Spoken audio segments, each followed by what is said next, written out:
श्री शिवाय नमस्तुभ्यम। हर हर महादेव। आप सभी भक्तों पर भोलेनाथ और माँ पार्वती की कृपा सदा सर्वदा बनी रहे। भक्तों, आज सुनेंगे श्री शिव महापुराण की 7वें दिन की कथा। जो भक्त इस कथा को श्रद्धा और भक्ति से सुनता है, उसे जन्म जन्मांतर के पापों से मुक्ति मिलती है। उसके जीवन में सुख, शांति और समृद्धि का वास होता है। यह कथा मन, वचन और कर्म से शुद्धि देती है और भगवान शिव की कृपा सदा उसके साथ बनी रहती है। यह सुनना साक्षात शिव जी के चरणों में बैठकर अमृत का पान करने के समान है। तो आइए मन को एकाग्र करें, श्री शिव महापुराण की दिव्य कथा में डूब जाए। इन्हीं मंगल कामना के साथ आज की इस कथा का शुभारंभ करती हूँ। प्रेम से बोलिए ओम नमः शिवाय, हर हर महादेव। भक्तों, सुनिए शिव महापुराण की आज की कथा का आगे की वृत्तांत। ऋषिगण बोले, हे महामुने, हे प्रभु, आप हमारे लिए क्रमशः षडलिंग स्वरूप प्रणव का महात्म्य तथा शिव भक्त के पूजन की विधि बताइए। सूत जी ने कहा, महर्षियों, आप लोग तपस्या के धनी हैं। आपने यह बड़ा सुंदर प्रश्न उपस्थित किया है, किंतु इसका ठीक ठीक उत्तर महादेव जी ही जानते हैं, दूसरा कोई नहीं। तथापि भगवान शिव की कृपा से ही मैं इस विषय का वर्णन करूंगा। वे भगवान शिव हमारी और आप लोगों की रक्षा का महान भार बारंबार स्वयं ही ग्रहण करें। प्र नाम है प्रकृति से उत्पन्न संसार रूपी महासागर का। प्रणव इसे पार करने के लिए दूसरी नाव है। इसलिए विद्वान इस ओमकार को प्रणव की संज्ञा देते हैं। ओमकार अपने जप करने वाले साधु को उसे कहता है। प्रपंच न ही है वह तुम लोगों के लिए। अतः इस भाव को लेकर भी ज्ञानी पुरुष ओम को प्रणव नाम से जानते हैं। इसका दूसरा भाव यह है, प्रकर्षेण न नयेत वह युष्मान मोक्षम इति वा प्रणव। अर्थात यह तुम सब उपासकों को बलपूर्वक मोक्ष तक पहुंचा देगा। इस अभिप्रयास से भी इसे ऋषि मुनि प्रणव कहते हैं।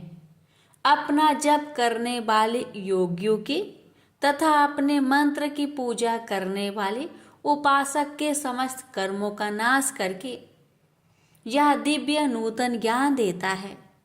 इसलिए भी इसका नाम प्रणव है। उन माया रहित महेश्वर को ही नव अर्थात नूतन कहते हैं। वे परमात्मा प्राकृतिक रूप से नव अर्थात शुद्ध स्वरूप है, इसलिए प्रणव कहलाते हैं। प्रणव साधकों को नव अर्थात नवीन शिव स्वरूप कर देता है, इसलिए भी विद्वान पुरुष उसे प्रणव कहते हैं। अथवा प्राकृतिक रूप से नव दिव्य परमात्मा ज्ञान प्रकट करता है, इसलिए वह प्रणव कहा गया है। प्रणवों के दो भेद बताए गए हैं, स्थूल और सूक्ष्म। एक अक्षर रूप जो ओम है, उसे सूक्ष्म प्रणव जानना चाहिए, और नमः शिवाय इस 5 अक्षर वाले मंत्र को स्थूल प्रणव समझना चाहिए। जिसमें 5 अक्षर व्यक्त नहीं है वह सूक्ष्म है, और जिसमें 5 अक्षर सुस्पष्ट रूप से व्यक्त है वह स्थूल है। जीवन मुक्त पुरुष के लिए सूक्ष्म प्रणव के जप का विधान है, वही उसके लिए समस्त साधनों का सार है। यद्यपि जीवन मुक्त के लिए किसी साधन की आवश्यकता नहीं है, क्योंकि वह सिद्ध रूप है। तथापि दूसरों की दृष्टि में जब तक उसका शरीर रहता है तब तक उसके द्वारा प्रणव जप की सहज साधना स्वतः होती रहती है। वह अपने देह का विलय होने तक सूक्ष्म प्रणव मंत्र का जप और उसके अर्थभूत परमात्मा तत्व का अनुसंधान करता है। जब शरीर नष्ट हो जाता है तब वह पूर्ण ब्रह्म स्वरूप शिव को प्राप्त कर लेता है। यह सुनिश्चित है, जो केवल मंत्र का जाप करता है उसे निश्चय ही योग की प्राप्ति होती है। जिसने 36 करोड़ मंत्र का जप कर लिया हो उसे अवश्य ही योग प्राप्त हो जाता है। सूक्ष्म प्रणव के भी ह्रस्व और दीर्घ के भेद से 2 रूप जानने चाहिए। औकार, ऊकार, मकार, बिंदुनाद शब्द काल और कला इससे युक्त जो प्रणव है उसे दीर्घ प्रणव कहते हैं। वह योगियों के ही हृदय में स्थित होता है। मकार प्रत्यय जो ओम है वह अ, उ, म, इन 3 तत्व से युक्त है। इसी को ह्रस्व प्रणव कहते हैं। अ शिव है, उ शक्ति है और मकार इन दोनों की एकता है। वह त्रितत्व स्वरूप है। ऐसा समझकर ह्रस्व प्रणव का जप करना चाहिए। जो अपने समस्त पापों का क्षय करना चाहता है उनके लिए इस ह्रस्व प्रणव का जप अत्यंत आवश्यक है। पृथ्वी, जल, तेज, वायु और आकाश ये 5 भूत तथा शब्द, स्पर्श आदि इनके 5 विषय, ये सब मिलकर 10 वस्तुएं मनुष्य की कामना के विषय हैं।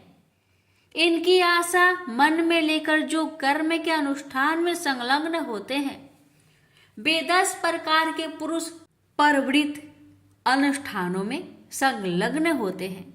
वे 10 प्रकार के पुरुष परवृत्त अथवा परवृत्ति मार्गी कहलाते हैं तथा जो निष्काम भाव से शास्त्र विहित कर्मों का अनुष्ठान करते हैं वे निवृत्त अथवा निवृत्ति मार्गी कहे गए हैं। परवृत्त पुरुष को ह्रस्व प्रणव का ही जप करना चाहिए और निवृत्त पुरुष को दीर्घ प्रणव का। व्याहतियों तथा अन्य मंत्रों के आदि में इच्छा अनुसार शब्द और कला से युक्त प्रणव का उच्चारण करना चाहिए। वेद के आदि में और दोनों संध्याओं की उपासना के समय भी ओमकार का उच्चारण करना चाहिए। प्रणव का 9 करोड़ जप करने से मनुष्य शुद्ध हो जाता है। पुनः 9 करोड़ों का जप करने से वह पृथ्वी तत्व पर विजय पा लेता है। तत्पश्चात पुनः 9 करोड़ का जप करके वह जल तत्व को जीत लेता है। पुनः 9 करोड़ जप से वह अग्नि तत्व पर विजय पाता है। तदंतर फिर 9 करोड़ का जप करके वह वायु तत्व पर विजयी होता है और फिर 9 करोड़ों के जप से आकाश को अपने अधिकार में कर लेता है। इसी प्रकार 9 करोड़ का जप करके वह क्रमशः गंध, रस, रूप, स्पर्श और शब्द पर विजय पाता है। इसके बाद फिर 9 करोड़ का जप करके अहंकार को भी जीत लेता है। हे द्विजो, मनुष्य 1000 मंत्र के जप करने से नित्य शुद्ध होता है। इसके अंतर अपनी सिद्धि के लिए जप किया जाता है। इस तरह 108 करोड़ प्रणव का जप करके उत्कृष्ट बोधों को प्राप्त हुआ पुरुष शुद्ध योग प्राप्त कर लेता है। युद्ध योग से युक्त होने पर वह जीवन मुक्त हो जाता है। इसमें संचय नहीं है। सदा प्रणव का जप और प्रणव रूपी शिव का ध्यान करते करते समाधि में स्थित हुआ महायोगी पुरुष साक्षात शिव ही है। इसमें संचय नहीं है। पहले अपने शरीर में प्रणव के ऋषि, छंद और देवता आदि का न्यास करके फिर जप आरंभ करना चाहिए। आकार आदि मात्र का वर्णों से युक्त प्रणव का अपने अंगों में न्यास करके मनुष्य ऋषि हो जाता है।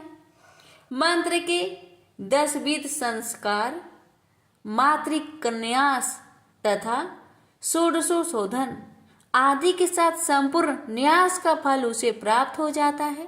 प्रवृत्ति तथा प्रवृत्ति निवृत्ति से मिश्रित भाव वाले पुरुष के लिए स्थूल प्रणव का जप ही अभीष्ट का साधक होता है।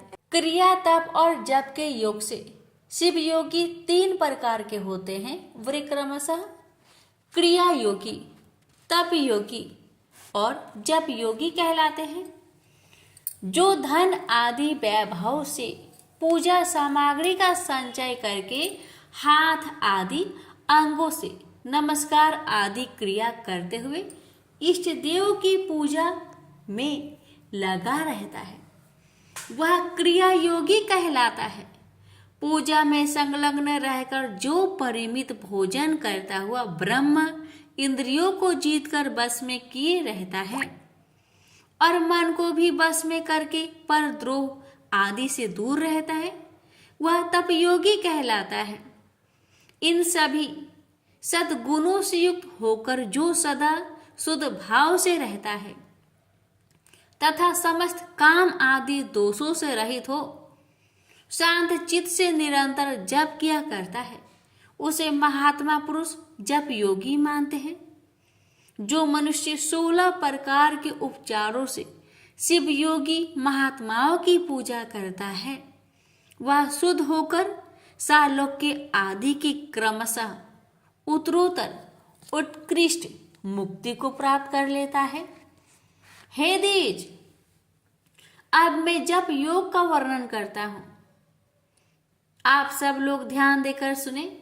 तपस्या करने वाले के लिए जप का उपदेश किया गया है, क्योंकि वह जप करते करते अपने आप को सर्वथा शुद्ध निष्पाप कर लेता है। हे ब्राह्मणों, पहले नमः पद हो, उसके बाद चतुर्थी विभक्ति में शिव शब्द हो तो पंच तत्वात्मक नमः शिवाय मंत्र होता है। इसे शिव पंचाक्षर कहते हैं। यह स्थूल प्रणव रूप है। इस पंचाक्षर के जप से ही मनुष्य संपूर्ण सिद्धियों को प्राप्त कर लेता है। पंचाक्षर मंत्र के आदि में ओमकार लगाकर ही सदा उसका जप करना चाहिए। हे दीजो, गुरु के मुख से पंचाक्षर मंत्र का उपदेश पाकर जहां सुखपूर्वक निवास किया जा सके, ऐसी उत्तम भूमि पर महीने के पूर्व पक्ष शुक्ल में प्रतिपदा से आरंभ करके कृष्ण पक्ष की चतुर्दशी तक निरंतर जप करता रहे। माघ और भादो के महीने अपना विशिष्ट महत्व रखते हैं। यह समय सब समय से उत्तमोत्तम माना गया है। साधकों को चाहिए कि वह प्रतिदिन एक बार परिमित भोजन करे, मौन रहे, इंद्रियों को बस में रखे, अपने स्वामी एवं माता पिता की नित्य सेवा करे। इस नियम से रहकर जप करने वाला पुरुष 1000 जप से ही शुद्ध हो जाता है, अन्यथा वह ऋणी होता है। भगवान शिव का निरंतर चिंतन करते हुए पंचाक्षर मंत्र का 5 लाख जप करे। जप काल में इस प्रकार ध्यान करे। कल्याणदाता भगवान शिव कमल के आसन पर विराजमान है। उनका मस्तक श्री गंगा जी तथा चंद्रमा की कला से सुशोभित है। उनकी बाई जांघ पर आदि शक्ति भगवती उमा बैठी है। वहां खड़े हुए बड़े बड़े गण भगवान शिव की शोभा बढ़ा रहे हैं। महादेव जी अपने 4 हाथों में मृग मुद्रा, टंक तथा वर एवं अभय की मुद्राएं धारण किए हुए हैं। इस प्रकार सदा सब पर अनुग्रह करने वाले भगवान सदा शिव का बार बार स्मरण करते हुए हृदय अथवा सूर्य मंडल में पहले उनकी मानसिक पूजा करके फिर पूर्वाभिमुख हो पूर्वोक्त पंचाक्षरी विद्या का जप करे। उन दिनों साधक सदा शुद्ध कर्म ही करे। जबकि समाप्ति के दिन कृष्ण पक्ष की चतुर्दशी को प्रातःकाल नित्य कर्म स्नान करके शुद्ध एवं सुंदर स्थान में स्वच्छ संतोष आदि नियमों से युक्त होकर शुद्ध हृदय से पंचाक्षर मंत्र का 12,000 जप करे तत्पश्चात सब पत्नीक 5 ब्राह्मणों का जो श्रेष्ठ एवं शिव भक्त हो वरण करे। इनके अतिरिक्त एक श्रेष्ठ आचार्य का भी वरण करे और उसे सांब सदा शिव का स्वरूप समझे। ईशान तत्पुरुष अघोर वामदेव तथा सधोजात इन पांचों के प्रतीक स्वरूप श्रेष्ठ और शिव भक्त ब्राह्मणों का वरण करके पश्चात पूजन सामग्री को एकत्र करके भगवान शिव का पूजन आरंभ करें। विधि पूर्वक शिव की पूजा संपन्न करके होम आरंभ करें। अपने गृह सूत्र के अनुसार मुखांत कर्म करने के अर्थात परिसमुहन, उपलेपन, उल्लेखन, मृग उद्धरण और अभ्युच्छन इन पंचभू संस्कारों के पश्चात वेदी पर स्वाभिमुख अग्नि को स्थापित करके कुशकंडिका करने के अंतराल प्रज्वलित अग्नि में आज्य भगांत आहुति देकर पश्चात होम का कार्य आरंभ करें। कपिला गाय के घी से 11 101 अथवा 1001 आहुतियां स्वयं ही दे अथवा विद्वान पुरुष शिव भक्त ब्राह्मणों से 108 आहुतियां दिलाए। होम कर्म समाप्त होने पर गुरु को दक्षिणा के रूप में एक गाय और बैल देने चाहिए। ईशान आदि के प्रतीक रूप जिन 5 ब्राह्मणों का वर्ण किया गया हो उनको ईशान आदि ही स्वरूप समझते तथा आचार्य को सांब सदाशिव स्वरूप माने। इसी भावना के साथ उन सबके चरण धोए और उनके चरणोदक से अपने मस्तक को सींचे। ऐसा करने से वह साधक 36 करोड़ तीर्थों में स्नान करने का फल तत्काल प्राप्त कर लेता है। उन ब्राह्मणों को भक्ति पूर्वक दसंग अन्न देना चाहिए। गुरु पत्नी को पराशक्ति मानकर उनका भी पूजन करें। ईशान आदि कर्म से उन सभी ब्राह्मणों का उत्तम अन्न से पूजन करके अपने वैभव विस्तार के अनुसार रुद्राक्ष, वस्त्र, बरा और पुआ आदि अर्पित करें। तदंतर दिक्पाल आदि को बलि देकर ब्राह्मणों को भरपूर भोजन कराए। इसके बाद देवेश्वर शिव से प्रार्थना करे, अपना जप समाप्त करे। इस प्रकार पुरुष चरण करके मनुष्य उस मंत्रों को सिद्ध कर लेता है। फिर 5 लाख जप करने से उसके समस्त पापों का नाश हो जाता है। तदंतर पुनः 5 लाख जप करने पर मनुष्य अतल से लेकर सत्य लोक तक के लोगों का ऐश्वर्य प्राप्त कर लेता है। यदि अनुष्ठान पूर्ण होने के पहले बीच में ही साधक की मृत्यु हो जाए तो वह परलोक में उत्तम भोग भोगने के पश्चात पुनः पृथ्वी पर जन्म लेकर पंचाक्षर मंत्र के जप का अनुष्ठान करता है। समस्त लोगों का ऐश्वर्य पाने के पश्चात मंत्रों को सिद्ध करने वाला वह पुरुष यदि पुनः 5 लाख जप करे तो उसे ब्रह्मा जी का सामीप्य प्राप्त होता है। पुनः 5 लाख जप करने से उसे सारूप्य नामक ऐश्वर्य प्राप्त होता है। 100 लाख जप करने से वह साक्षात ब्रह्मा के समान हो जाता है। इस तरह कार्य ब्रह्मा हिरण्यगर्भ का सायुज्यत प्राप्त करके वह उस ब्राह्मण का प्रलय होने तक उस लोकों में यथेष्ट भोग भोगता है। फिर दूसरे कल्प का आरंभ होने पर वह ब्रह्मा जी का पुत्र होता है। उस समय फिर तपस्या करके दिव्य तेज से प्रकाशित होकर वह क्रमशः मुक्त हो जाता है। पृथ्वी आदि कार्य स्वरूप भूतों द्वारा पाताल से लेकर सत्य लोक प्रत्न ब्रह्मा जी के 14 लोक क्रमशः निर्मित हुए हैं। सत्य लोक से ऊपर क्षमा लोक तक जो 14 भुवन हैं वे भगवान विष्णु के लोक हैं। उस क्षमा लोक वाले श्रेष्ठ बैकुंठ में महाभोगी कार्य विष्णु कार्य लक्ष्मी सहित सबकी रक्षा करते हुए विराजमान रहते हैं। क्षमा लोक से ऊपर सूची लोक प्रत्न 28 भुवन स्थित है। सूची लोक के अंतर्गत कैलाश में प्राणियों का संहार करने वाले रुद्रदेव विराजमान हैं। सूची लोक से ऊपर अहिंसा लोक प्रयत्न 56 भुवनों की स्थिति है। अहिंसा लोक का आश्रय लेकर जो ज्ञान कैलाश नामक नगर शोभा पाता है, उसमें कार्यभूत महेश्वर सबको अदृश्य करके रहते हैं। अहिंसा लोक के अंत में काल चक्र की स्थिति है। तदंतर कलातीत स्थित है, जहाँ काल चक्र केश्वर नामक शिव माहिष धर्म का आश्रय लेकर सबको काल से संयुक्त किए रहते हैं। असत्य, असूचि, हिंसा, निर्दयता, ये असत्य आदि 4 पाद काम रूप धारण करने वाले शिव के अंश है। नास्तिकता युक्त लक्ष्मी, दुस्संग, वेद ब्रह्म शब्द, क्रोध का संग, कृष्ण वर्ण, ये महामहिष के रूप वाले हैं। यहाँ तक महेश्वर के विराट स्वरूप का वर्णन किया गया। वहीं तक लोकों का तिरोधान अथवा लय होता है। उससे नीचे कर्मों का भोग है और उससे ऊपर ज्ञान का भोग। उसके नीचे कर्म माया है और उसके ऊपर ज्ञान माया।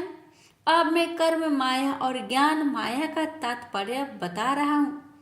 माँ का अर्थ है लक्ष्मी, उससे कर्म भोग यात प्राप्त होता है, इसलिए वह माया अथवा कर्म माया कहलाती है। इसी तरह माँ अर्थात लक्ष्मी से ज्ञान भोग यात अर्थात प्राप्त होता है, इसलिए उसे माया या ज्ञान माया कहा गया है। उपयुक्त सीमा से नीचे नश्वर भोग है और ऊपर नित्य भोग। उससे नीचे ही तिरोधान अथवा लय है, ऊपर तिरोधान नहीं है। वहां से नीचे ही कर्ममय पासों द्वारा बंधन होता है, ऊपर बंधन का सदा अभाव है। उससे नीचे ही जीव सकाम कर्मों का अनुसरण करते हुए विभिन्न लोकों और योनियों में चक्कर काटते हैं। उससे ऊपर के लोकों में निष्काम कर्म का ही भोग बताया गया है। बिंदु पूजा में तत्पर रहने वाले उपासक वहां से नीचे के लोकों में ही घूमते हैं। उसके ऊपर तो निष्काम भाव से शिवलिंग की पूजा करने वाले उपासक ही जाते हैं। उसके नीचे शिव के अतिरिक्त अन्य देवताओं की पूजा करने वाले घूमते रहते हैं, जो एकमात्र शिव की ही उपासना में तत्पर हैं। वे उससे ऊपर के लोकों में जाते हैं। वहां से नीचे जीव कोटि है और ऊपर ईश्वर कोटि। नीचे संसारी जीव रहते हैं और ऊपर मुक्त लोग।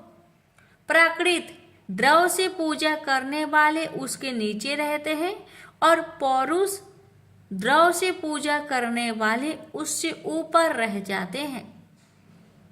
उसके नीचे शक्ति लिंग है और उसके ऊपर शिवलिंग। उसके नीचे सगुण लिंग है और उसके ऊपर निर्गुण लिंग। उसके नीचे कलिपत लिंग है और उसके ऊपर कलिपत नहीं। उसके नीचे आधि भौतिक लिंग और उसके ऊपर आध्यात्मिक लिंग है। उसके नीचे 112 शक्ति लोक है। उसके नीचे बिंदु रूप और उसके ऊपर नाद रूप है। उसके नीचे कर्म लोक है और उसके ऊपर ज्ञान लोक। इसी प्रकार उसके ऊपर मद और अहंकार का नाश करने वाली नम्रता है। वह जन्म जनित तिरोधान नहीं है। उसका निवारण किए बिना वहां किसी का प्रवेश संभव नहीं है। इस प्रकार तिरोधान का निवारण करने से वहां ज्ञान शब्द का अर्थ ही प्रकाशित होता है। आधि भौतिक पूजा करने वाले लोग उससे नीचे के लोकों में ही चक्कर काटते हैं। जो आध्यात्मिक उपासना करने वाले हैं वे ही उससे ऊपर को जाते हैं। इस प्रकार वहां तक महालोक रूपी आत्मलिंग में विभागों को जानना चाहिए और प्रकृति आदि प्रकृति महत अहंकार 5 तन्मात्राओं 8 बंधनों को भी जाने। इस प्रकार सब लौकिक तथा वैदिक स्वरूप को जानना चाहिए। जो सत्य, अहिंसा आदि धर्मों से युक्त होकर भगवान शिव के पूजन में तत्पर रहते हैं, वे अधर्म रूप भैंसे पर आरूढ़ काल चक्र को पार कर जाते हैं। काल चक्र केश्वर की सीमा तक जो विराट महेश्वर लोक बताया गया है, उससे ऊपर वृषभ के आकार में धर्म की स्थिति है। वह ब्रह्मचार्य का मूर्तिमान रूप है। उसके सत्य, शौच, अहिंसा और दया ये 4 पाद है। वह शिवलोक के आगे स्थित है। समा उसके सिंह है, समकान है। वे वेद ध्वनि रूपी शब्दों से विभूषित है। आस्तिकता उसके दोनों नेत्र है। निश्वासी उसकी श्रेष्ठ बुद्धि एवं मन है। क्रिया आदि धर्म रूपी जो वृषभ है, वे कारण आदि में सर्वदा स्थित है, ऐसा जानना चाहिए। उस क्रिया रूप वृष भाकार धर्म पर कालातीत शिव आरूढ़ होते हैं। ब्रह्मा, विष्णु और महेश्वर की जो अपनी अपनी आयु है, उसी को दिन कहते हैं, जहाँ धर्म रूपी वृषभ की स्थिति है। उससे ऊपर ना तो दिन है न रात्रि, और वहाँ जन्म मरण आदि भी नहीं है। फिर कारण स्वरूप ब्रह्मा के भी कारण सत्यलोक प्रयत्न 14 लोक स्थित है, जो 5 भौतिक ग्रंथ आदि से परे हैं। उनकी सनातन स्थिति है। सूक्ष्म गंध ही उनका स्वरूप है। इसके ऊपर कारण रूप विष्णु के 14 लोक स्थित है। उनसे भी ऊपर फिर कारण रूपी रुद्र के 28 लोक की स्थिति मानी गई है। फिर उनसे भी ऊपर कारणेश शिव के 56 लोक विद्यमान हैं। तदंतर शिव सम्मत ब्रह्मचार्य लोक है, और वही 5 आवरणों से युक्त ज्ञानमयी कैलाश है। वहाँ पर 5 मंडलों, 5 ब्रह्म कलाओं और आदि शक्ति से संयुक्त आदि लिंग प्रतिष्ठित है। उसे परमात्मा शिव का शिवालय कहा गया है। वहीं पराशक्ति से युक्त परमेश्वर शिव निवास करते हैं। वे सृष्टि, पालन, संहार, तिरुभाव और अनुग्रह इन 5 कृत्यों में प्रवीण है। उनका श्री विग्रह सच्चिदानंद स्वरूप है। ऋषिगण बोले, हे महामुने, हे प्रभु, आप हमारे लिए क्रमशः षडलिंग स्वरूप प्रणव का महात्म्य तथा शिव भक्त के पूजन की विधि बताइए। सूत जी ने कहा, महर्षियों, आप लोग तपस्या के धनी हैं। आपने यह बड़ा सुंदर प्रश्न उपस्थित किया है, किंतु इसका ठीक ठीक उत्तर महादेव जी ही जानते हैं, दूसरा कोई नहीं। तथापि भगवान शिव की कृपा से ही मैं इस विषय का वर्णन करूंगा। वे भगवान शिव हमारी और आप लोगों की रक्षा का महान भार बारंबार स्वयं ही ग्रहण करें। प्र नाम है प्रकृति से उत्पन्न संसार रूपी महासागर का। प्रणव इसे पार करने के लिए दूसरी नाव है। इसलिए विद्वान इस ओमकार को प्रणव की संज्ञा देते हैं। ओमकार अपने जप करने वाले साधव को उसे कहता है। प्रपंच नहीं है वह तुम लोगों के लिए। अतः इस भाव को लेकर भी ज्ञानी पुरुष ओम को प्रणव नाम से जानते हैं। इसका दूसरा भाव यह है, प्रकर्षेण नयेत वह युष्मान मोक्षम इति वा प्रणव। अर्थात या तुम सब उपासकों को बलपूर्वक मोक्ष तक पहुंचा देगा। इस अभिप्रयास से भी इसे ऋषि मुनि प्रणव कहते हैं। अपना जप करने वाले योगियों के तथा अपने मंत्र की पूजा करने वाले उपासक के समस्त कर्मों का नाश करके यह दिव्य नूतन ज्ञान देता है। इसलिए भी इसका नाम प्रणव है। उन माया रहित महेश्वर को ही नव अर्थात नूतन कहते हैं। वे परमात्मा प्राकृतिक रूप से नव अर्थात शुद्ध स्वरूप है, इसलिए प्रणव कहलाते हैं। प्रणव साधकों को नव अर्थात नवीन शिव स्वरूप कर देता है, इसलिए भी विद्वान पुरुष उसे प्रणव कहते हैं।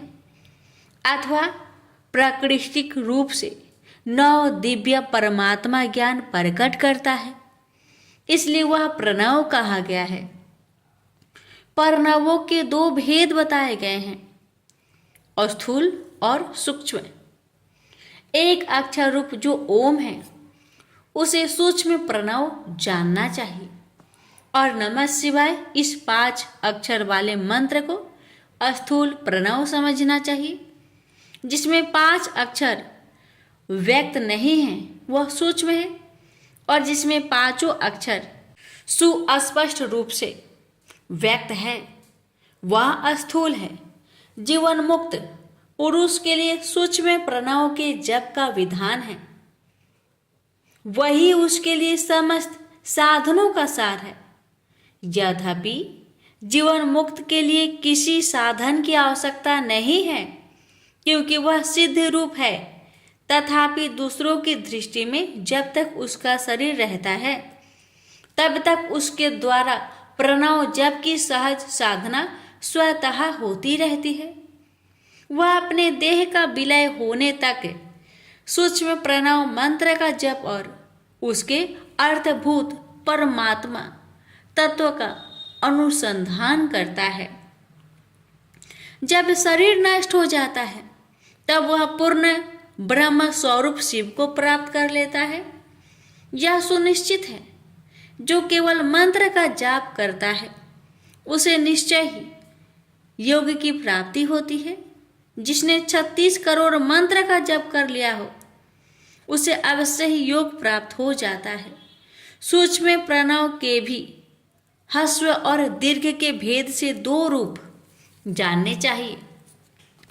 अकार, उकार, मकार, बिंदुनाद शब्द काल और कला, इससे युक्त जो प्रणव है उसे दीर्घ प्रणव कहते हैं। वह योगियों के ही हृदय में स्थित होता है। मकार प्रत्यय जो ओम है वह अ, उ, म, इन 3 तत्व से युक्त है। इसी को ह्रस्व प्रणव कहते हैं।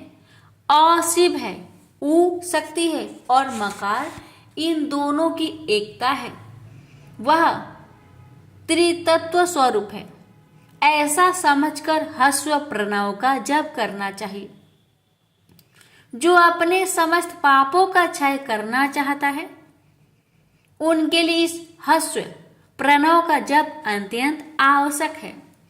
पृथ्वी, जल, तेज, वायु और आकाश, ये 5 भूत तथा शब्द, स्पर्श आदि इनके 5 विषय, ये सब मिलकर 10 वस्तुएं मनुष्य की कामना के विषय हैं। इनकी आशा मन में लेकर जो कर्म के अनुष्ठान में संलग्न होते हैं वे 10 प्रकार के पुरुष परवृत्त अनुष्ठानों में संलग्न होते हैं। वे 10 प्रकार के पुरुष परवृत्त अथवा परवृत्ति मार्गी कहलाते हैं।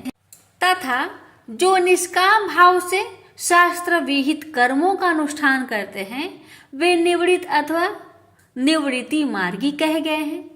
परवृत्त पुरुष को ह्रस्व प्रणव का ही जप करना चाहिए और निवृत्त पुरुष को दीर्घ प्रणव का। व्याहतियों तथा अन्य मंत्रों के आदि में इच्छा अनुसार शब्द और कला से युक्त प्रणव का उच्चारण करना चाहिए। वेद के आदि में और दोनों संध्याओं की उपासना के समय भी ओमकार का उच्चारण करना चाहिए। प्रणव का 9 करोड़ जप करने से मनुष्य शुद्ध हो जाता है। पुनः 9 करोड़ों का जप करने से वह पृथ्वी तत्व पर विजय पा लेता है। तत्पश्चात पुनः 9 करोड़ का जप करके वह जल तत्व को जीत लेता है।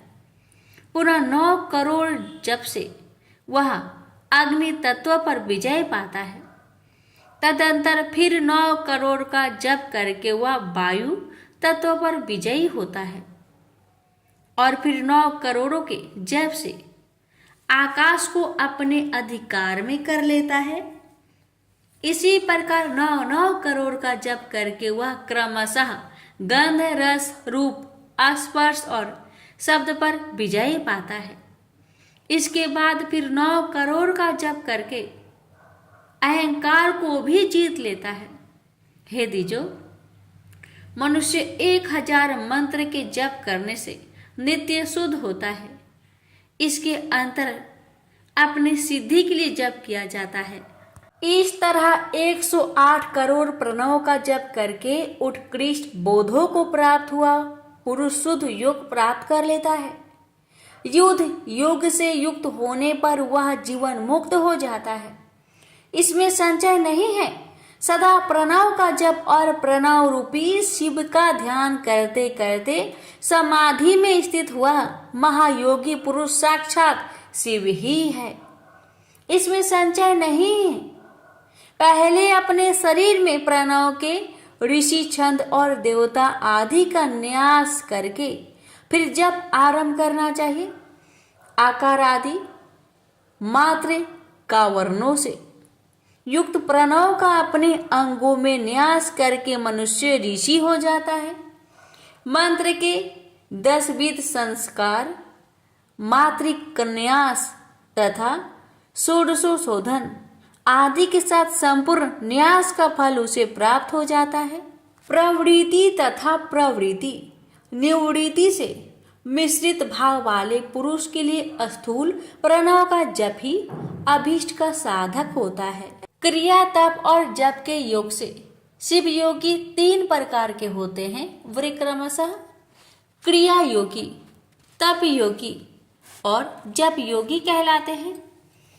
जो धन आदि वैभव से पूजा सामग्री का संचय करके हाथ आदि अंगों से नमस्कार आदि क्रिया करते हुए इष्ट देव की पूजा में लगा रहता है, वह क्रिया योगी कहलाता है।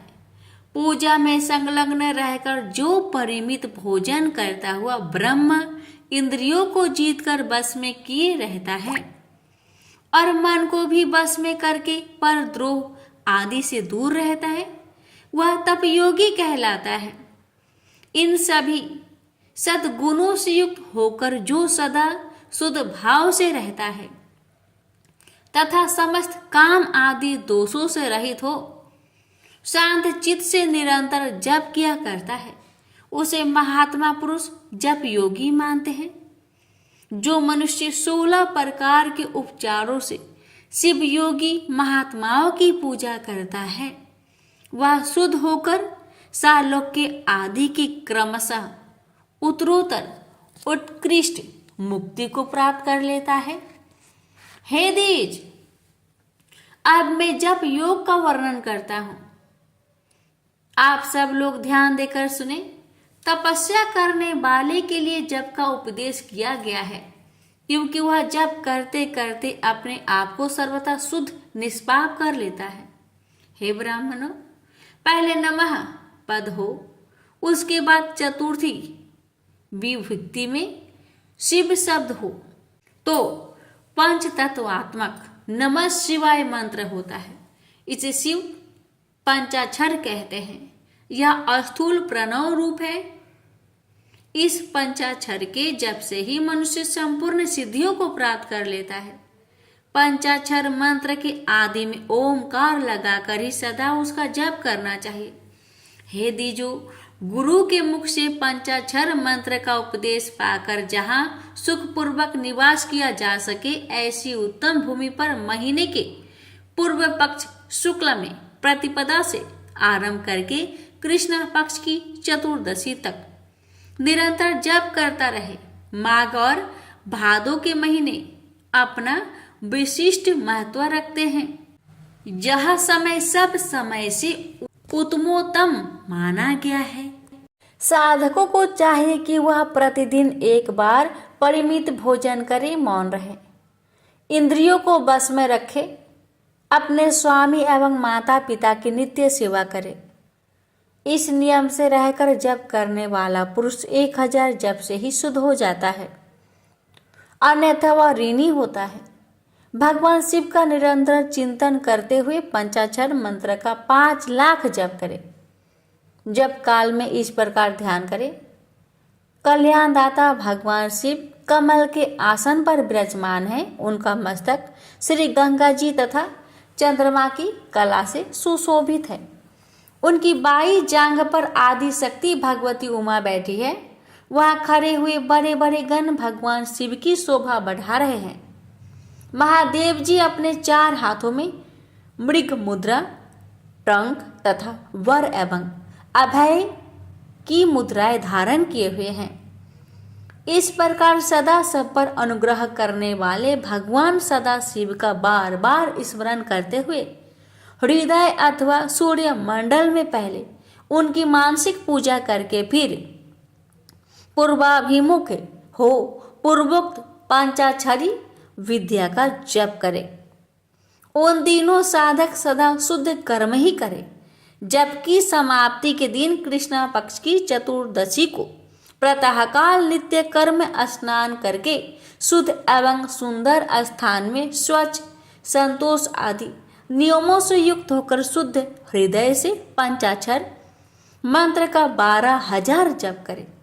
तत्पश्चात सब पत्नीक 5 ब्राह्मणों का जो श्रेष्ठ एवं शिव भक्त हो वरण करे।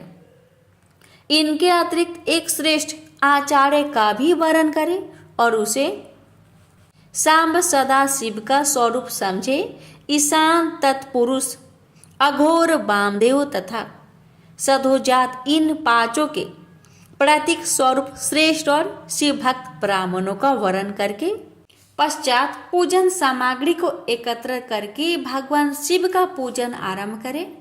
विधि पूर्वक शिव की पूजा संपन्न करके होम आरंभ करे।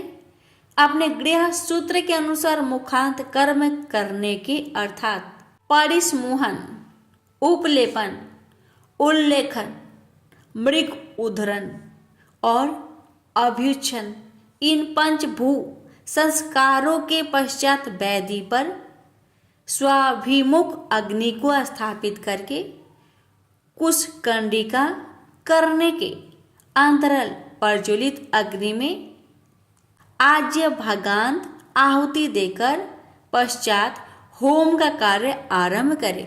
कपिला गाय के घी से 11, 101 अथवा 1001 आहुतियां स्वयं ही दे अथवा विद्वान पुरुष शिव भक्त ब्राह्मणों से 108 आहुतियां दिलाए। होम कर्म समाप्त होने पर गुरु को दक्षिणा के रूप में एक गाय और बैल देने चाहिए। ईशान आदि के प्रतीक रूप जिन 5 ब्राह्मणों का वर्ण किया गया हो उनको ईशान आदि ही स्वरूप समझते तथा आचार्य को सांब सदाशिव स्वरूप माने। इसी भावना के साथ उन सबके चरण धोए और उनके चरणोदक से अपने मस्तक को सींचे। ऐसा करने से वह साधक 36 करोड़ तीर्थों में स्नान करने का फल तत्काल प्राप्त कर लेता है। उन ब्राह्मणों को भक्ति पूर्वक दशंग अन्न देना चाहिए। गुरु पत्नी को पराशक्ति मानकर उनका भी पूजन करें। ईशान आदि कर्म से उन सभी ब्राह्मणों का उत्तम अन्न से पूजन करके अपने वैभव विस्तार के अनुसार रुद्राक्ष, वस्त्र, बरा और पुआ आदि अर्पित करें। तदंतर दिक्पाल आदि को बलि देकर ब्राह्मणों को भरपूर भोजन कराए। इसके बाद देवेश्वर शिव से प्रार्थना करे, अपना जप समाप्त करे। इस प्रकार पुरुष चरण करके मनुष्य उस मंत्रों को सिद्ध कर लेता है। फिर 5 लाख जप करने से उसके समस्त पापों का नाश हो जाता है। तदंतर पुनः 5 लाख जप करने पर मनुष्य अतल से लेकर सत्य लोक तक के लोगों का ऐश्वर्य प्राप्त कर लेता है। यदि अनुष्ठान पूर्ण होने के पहले बीच में ही साधक की मृत्यु हो जाए तो वह परलोक में उत्तम भोग भोगने के पश्चात पुनः पृथ्वी पर जन्म लेकर पंचाक्षर मंत्र के जप का अनुष्ठान करता है। समस्त लोकों का ऐश्वर्य पाने के पश्चात मंत्रों को सिद्ध करने वाला वह पुरुष यदि पुनः 5 लाख जप करे तो उसे ब्रह्मा जी का सामीप्य प्राप्त होता है। पुनः 5 लाख जप करने से उसे सारूप्य नामक ऐश्वर्य प्राप्त होता है। 100 लाख जप करने से वह साक्षात ब्रह्मा के समान हो जाता है। इस तरह कार्य ब्रह्मा हिरण्यगर्भ का सायुज्यत प्राप्त करके वह उस ब्राह्मण का प्रलय होने तक उस लोकों में यथेष्ट भोग भोगता है। फिर दूसरे कल्प का आरंभ होने पर वह ब्रह्मा जी का पुत्र होता है। उस समय फिर तपस्या करके दिव्य तेज से प्रकाशित होकर वह क्रमशः मुक्त हो जाता है। पृथ्वी आदि कार्य स्वरूप भूतों द्वारा पाताल से लेकर सत्य लोक प्रत्न ब्रह्मा जी के 14 लोक क्रमशः निर्मित हुए हैं। सत्य लोक से ऊपर क्षमा लोक तक जो 14 भुवन हैं वे भगवान विष्णु के लोक हैं। उस क्षमा लोक वाले श्रेष्ठ बैकुंठ में महाभोगी कार्य विष्णु कार्य लक्ष्मी सहित सबकी रक्षा करते हुए विराजमान रहते हैं। क्षमा लोक से ऊपर सूची लोक प्रत्न 28 भुवन स्थित है। सूची लोक के अंतर्गत कैलाश में प्राणियों का संहार करने वाले रुद्रदेव विराजमान हैं। सूची लोक से ऊपर अहिंसा लोक प्रत्न 56 भुवनों की स्थिति है। अहिंसा लोक का आश्रय लेकर जो ज्ञान कैलाश नामक नगर शोभा पाता है उसमें कार्यभूत महेश्वर सबको अदृश्य करके रहते हैं। अहिंसा लोक के अंत में काल चक्र की स्थिति है। तदंतर कलातीत स्थित है जहाँ काल चक्र केश्वर नामक शिव माहिष धर्म का आश्रय लेकर सबको काल से संयुक्त किए रहते हैं। असत्य, असूचि, हिंसा, निर्दयता ये असत्य आदि 4 पाद काम रूप धारण करने वाले शिव के अंश है। नास्तिकता युक्त लक्ष्मी, दुस्संग, वेद ब्रह्म शब्द, क्रोध का संग, कृष्ण वर्ण ये महामहिष के रूप वाले हैं। यहाँ तक महेश्वर के विराट स्वरूप का वर्णन किया गया। वहीं तक लोकों का तिरोधान अथवा लय होता है। उससे नीचे कर्मों का भोग है और उससे ऊपर ज्ञान का भोग। उसके नीचे कर्म माया है और उसके ऊपर ज्ञान माया।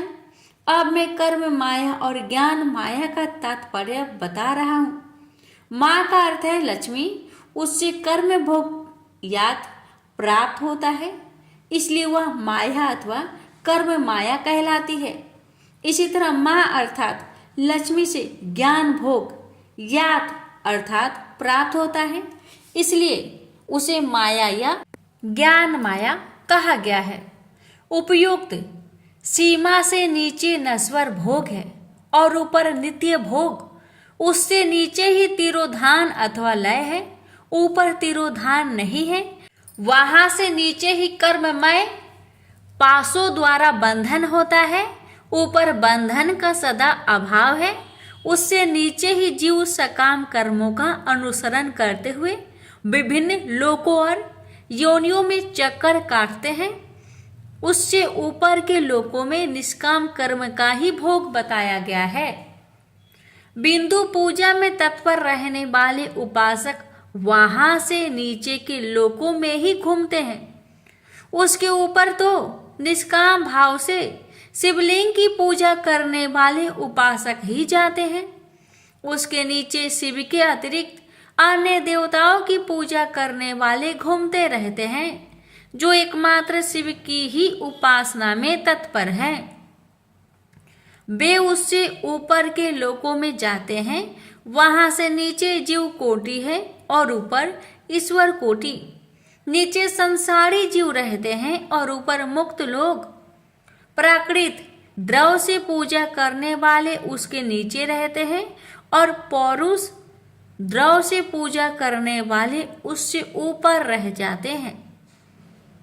उसके नीचे शक्ति लिंग है और उसके ऊपर शिवलिंग, उसके नीचे सगुण लिंग है और उसके ऊपर निर्गुण लिंग, उसके नीचे कलिपत लिंग है और उसके ऊपर कलिपत नहीं, उसके नीचे आधि भौतिक लिंग और उसके ऊपर आध्यात्मिक लिंग है, उसके नीचे 112 शक्ति लोक है, उसके नीचे बिंदु रूप और उसके ऊपर नाद रूप है, उसके नीचे कर्म लोक है और उसके ऊपर ज्ञान लोक। इसी प्रकार उसके ऊपर मद और अहंकार का नाश करने वाली नम्रता है। वह जन्म जनित तिरोधान नहीं है, उसका निवारण किए बिना वहाँ किसी का प्रवेश संभव नहीं है। इस प्रकार तिरोधान का निवारण करने से वहाँ ज्ञान शब्द का अर्थ ही प्रकाशित होता है। आधि भौतिक पूजा करने वाले लोग उससे नीचे के लोकों में ही चक्कर काटते हैं। जो आध्यात्मिक उपासना करने वाले हैं वे ही उससे ऊपर को जाते हैं। इस प्रकार वहां तक महालोक रूपी आत्मलिंग में विभागों को जानना चाहिए और प्रकृति आदि, प्रकृति महत, अहंकार, पंच तन्मात्राओं, 8 बंधनों को भी जाने। इस प्रकार सब लौकिक तथा वैदिक स्वरूप को जानना चाहिए। जो सत्य, अहिंसा आदि धर्मों से युक्त होकर भगवान शिव के पूजन में तत्पर रहते हैं वे अधर्म रूप भय से पर आरूढ़ काल चक्र को पार कर जाते हैं। काल चक्र के स्वर की सीमा तक जो विराट महेश्वर लोक बताया गया है उससे ऊपर वृषभ के आकार में धर्म की स्थिति है। वह ब्रह्मचार्य का मूर्तिमान रूप है। उसके सत्य, शौच, अहिंसा और दया ये 4 पाद है। वह शिवलोक के आगे स्थित है। समा उसके सिंह है, समकान है, वे वेद ध्वनि रूपी शब्दों से विभूषित है। आस्तिकता उसके दोनों नेत्र है। निश्वासी उसकी श्रेष्ठ बुद्धि एवं मन है। क्रिया आदि धर्म रूपी जो वृषभ है वे कारण आदि में सर्वदा स्थित है, ऐसा जानना चाहिए। उस क्रिया रूप वृष भाकार धर्म पर कालातीत शिव आरूढ़ होते हैं। ब्रह्मा, विष्णु और महेश्वर की जो अपनी अपनी आयु है उसी को दिन कहते हैं। जहाँ धर्म रूपी वृषभ की स्थिति है उससे ऊपर ना तो दिन है न रात्रि और वहाँ जन्म मरण आदि भी नहीं है। फिर कारण स्वरूप ब्रह्मा के भी कारण सत्यलोक प्रयत्न 14 लोक स्थित है जो 5 भौतिक ग्रंथ आदि से परे हैं। उनकी सनातन स्थिति है। सूक्ष्म गंध ही उनका स्वरूप है।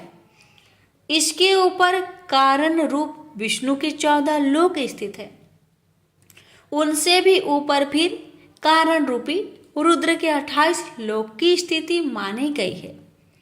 फिर उनसे भी ऊपर कारणेश शिव के 56 लोक विद्यमान हैं।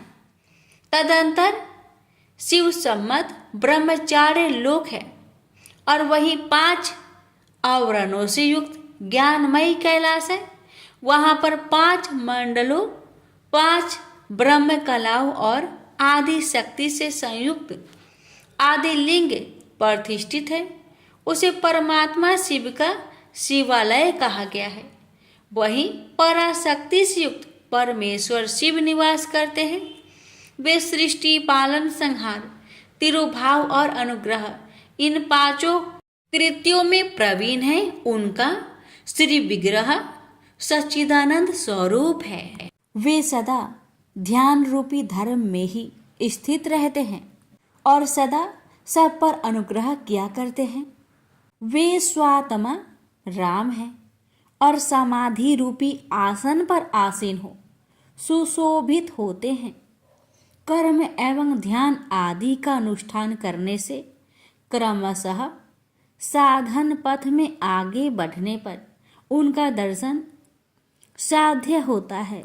नित्य नैमित्तिक आदि कर्मों द्वारा देवताओं का याचन करने से भगवान शिव के समाराधन कर्म में मन लगता है।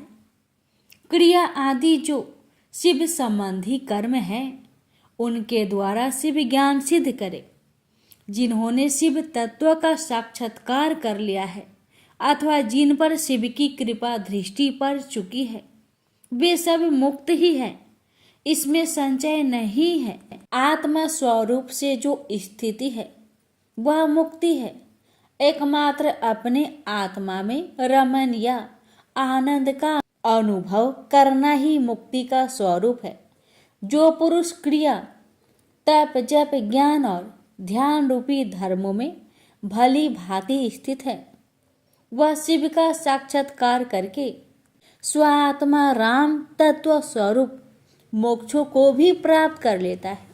जैसे सूर्य अपनी किरणों से अशुद्धि को दूर कर देते हैं उसी प्रकार कृपा करने पे कुशल भगवान शिव अपने भक्तों के अज्ञान को मिटा देते हैं। अज्ञान की निवृत्ति हो जाने पर शिव ज्ञान स्वतः प्रकट हो जाता है। शिव ज्ञान से अपना विशुद्ध स्वरूप आत्मा राम तत्व प्राप्त होता है और आत्मा राम तत्व की सम्यक सिद्धि हो जाने पर मनुष्य कृतकृत्य हो जाता है। शिव मंत्र का 100 लाख जप करने से ब्रह्म पद की प्राप्ति होती है और फिर 100 लाख जप करने से विष्णु पद प्राप्त होते हैं। पुनः 100 लाख शिव मंत्र का जप करने से रुद्र का पद प्राप्त होता है। उसके बाद फिर 100 लाख जप करने पर ऐश्वर्यमय पद की प्राप्ति हो जाती है। फिर इसी प्रकार सम्यक रूप से जप करने पर शिवलोक के आदिभूत अर्थात शिवलोक के आधारभूत निर्माता काल चक्र को प्राप्त किया जा सकता है। यह काल चक्र 5 चक्रों से युक्त है जो एक के पश्चात एक में स्थित है। सृष्टि और मोह से युक्त ब्रह्म चक्र, भोग तथा मोह से युक्त वैष्णव चक्र, कोप एवं मोह से युक्त रुद्र चक्र, भ्रमण से युक्त ईश्वर चक्र और ज्ञान तथा मोह से युक्त शिव चक्र है। ऐसा इन 5 चक्रों के विषय में बुद्धिमानों का कहना है। पुनः 10 करोड़ शिव मंत्र का जप करने पर कारण ब्रह्मा का पद प्राप्त होता है। तदंतर 10 करोड़ जप करने से ऐश्वर्य युक्त पद की प्राप्ति होती है। इस प्रकार क्रमशः जप करता हुआ प्राणी महान ओजस्वी विष्णु के पदों को प्राप्त कर पुनः उसी क्रम से जपता हुआ महात्माओं के उस ऐश्वर्य पद को प्राप्त करता है। बिना असावधानी किए 105 करोड़ मंत्रों का जप करने पश्चात वह प्राणी 5 आवरणों पशु पास माया शक्ति रौद से बाहर स्थित शिवलोक को प्राप्त करता है। वहां उस शिवलोक में राजस मंडप है, नंदीश्वर का उत्तम निवास है, तपस्या रूपी वृषभ वहीं पर दिखाई देता है। वहीं पर 5 आवरणों से बाहर सधोजात अर्थात तत्काल आवरण रहित हुए भगवान शिव का स्थान है। पुनः चतुर्थ आवरणों में वामदेव का स्थान है। उसके पश्चात तृतीय वर्णों में अघोर शिव का, दूसरे आवरणों में सांब शिव का मंगलमयी तथा प्रथमा वर्ण में ईशान शिव का निवास स्थान है। उसके पश्चात पंचम मंडप है जहाँ ध्यान और धर्म का निवास रहता है। तदंतर चतुर्थ मंडप है, वहाँ पर चंद्रशेखर की मूर्ति से युक्त भगवान बलिनाथ का वास स्थान है जो पूर्ण अमृत को प्रदान करने वाला है। तृतीय मंडप में सोम स्कंद का परम निवास स्थान है। उसके पश्चात द्वितीय मंडप है। आस्तिक लोग जिसे नित्य मंडप कहते हैं। प्रथम मंडप में मूल माया का स्थान है। वहां पर अत्यंत शोभा वास करती है। उसके परे गर्भगृह है जहां पर शिव का लिंग स्थान है। नंदी स्थान के पश्चात शिव के वैभव को कोई नहीं जान सकता। नंदीश्वर गर्भगृह से बाहर रहकर शिव के पंचाक्षर मंत्र की उपासना करते हैं। इस प्रकार गुरु परंपरा से नंदीश्वर और सनत कुमार के संवाद की जानकारी मुझे हुई है। उसके पश्चात का परम रहस्य स्वयं वेद है, जिसका अनुभव स्वयं शिव करते हैं। आस्तिक जनों का कहना है कि साक्षात शिव की कृपा से ही शिवलोक के ऐश्वर्य को लोग जान सकते हैं, अन्यथा असंभव है। इस प्रकार से शिव का साक्षात्कार प्राप्त कर जितेंद्रिय ब्राह्मण मुक्त हो जाते हैं, अर्थात मोक्ष को प्राप्त कर लेते हैं। अब मैं अन्य क्षत्रिय आदि वर्णों के विषय में कहूँगा, उसे आदर पूर्वक आप सब सुने। यदि ब्राह्मण को आयु प्राप्त करने की इच्छा है तो उसे गुरु के द्वारा बताए गए उपदेश के अनुसार इस शिव के पंचाक्षर मंत्र का विधि पूर्वक 5 लाख जप करना चाहिए। यदि स्त्रीत्व अर्थात स्त्री योनि से मुक्त होना चाहती है तो अभी 5 लाख पंचाक्षर मंत्र का जप करे। उन मंत्रों के प्रभाव से पुरुष का जन्म लेकर वह क्रमशः मुक्त हो जाती है। क्षत्रिय 5 लाख मंत्रों का जप करके क्षत्रियत्व को दूर कर लेता है, अर्थात क्षत्रिय वर्ण में रहने वाले गुणों से वह मुक्त हो जाता है। तदंतर पुनः 5 लाख मंत्रों का जप करने पर वह ब्राह्मण हो जाता है। फिर उतने ही मंत्रों के जप से मंत्र सिद्धि प्राप्त हो जाती है और तत्पश्चात उसी कर्म से 5 लाख मंत्रों का जप करने पर वह मनुष्य मुक्त हो जाता है। वैश्य पंचलक्ष्य मंत्रों का जप करने से अपने वैश्य तत्व गुण का परित्याग कर देता है। पुनः पंचलक्ष्य मंत्र का जप करने पर वह मंत्र क्षत्रिय कहलाने का अधिकार हो जाता है। उसके बाद 5 लाख मंत्रों का जप करने से क्षत्रियत्व को दूर कर देता है।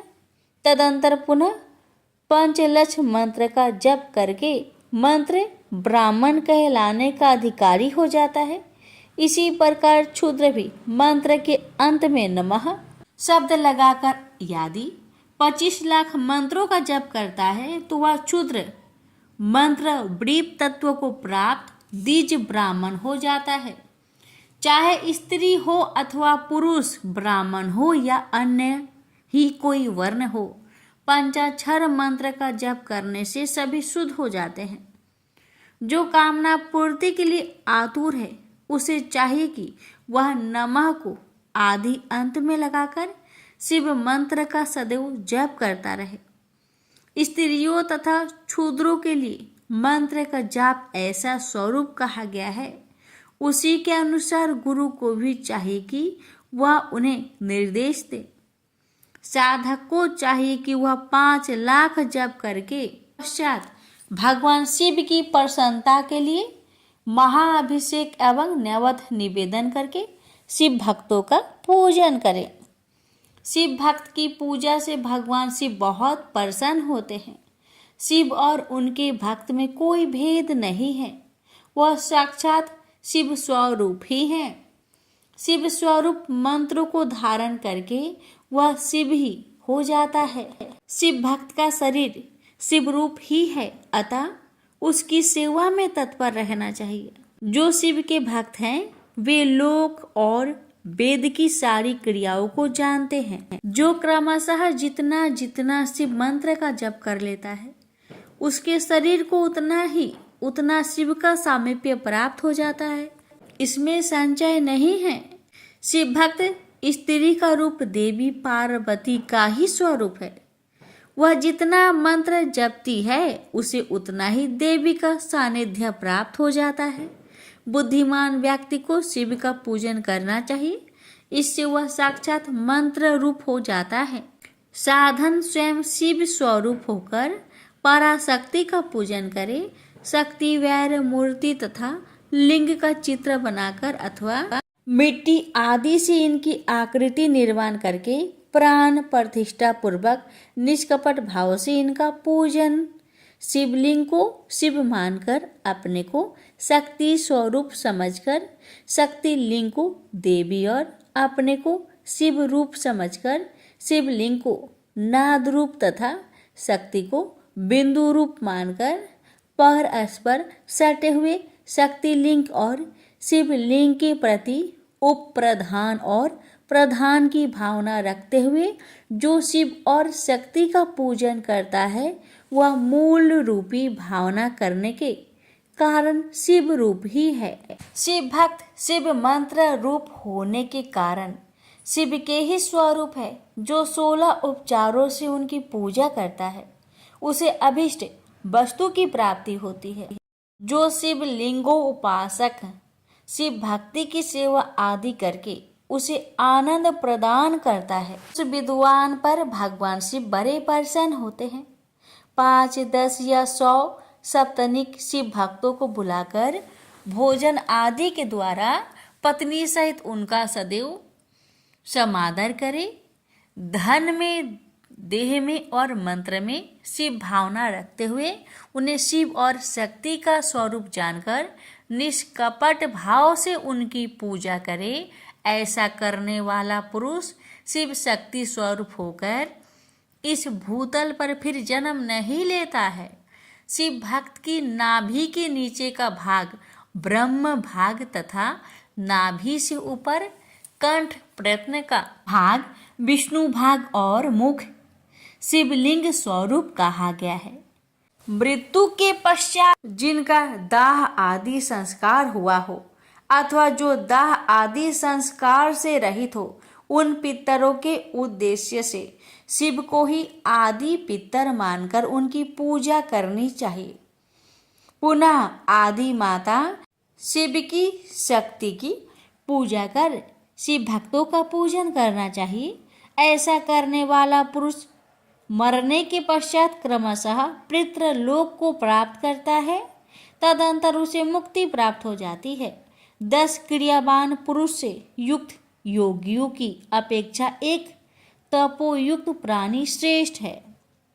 जो तपोयुक्त तपस्वियों की अपेक्षा एक जपयुक्त जापक विशिष्ट है।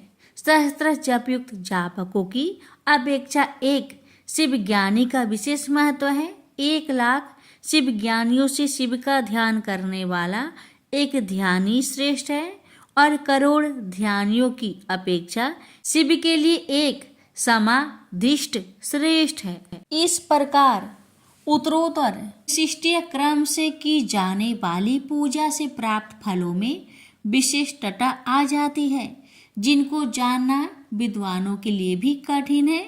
इस कारण से शिव भक्तों की महिमा को कौन मनुष्य जान सकता है। जो मनुष्य शिव शक्ति और शिव भक्त की पूजा भक्ति पूर्वक करता है वह शिव स्वरूप होकर सदैव कल्याण को प्राप्त करता है। जो ब्राह्मण इस वेद सम्मत ध्यान को अर्थ सहित पढ़ता है वह शिव ज्ञानी होकर शिव के साथ आनंद करता है। हे मुनीश्वर, विद्वान पुरुष को चाहिए कि यह अध्याय वह शिव भक्तों को सुनाए। हे बंधुजनों, ऐसा करने से भगवान शिव की कृपा से उनका अनुग्रह प्राप्त हो जाता है। प्रेम से बोलिए हर हर महादेव।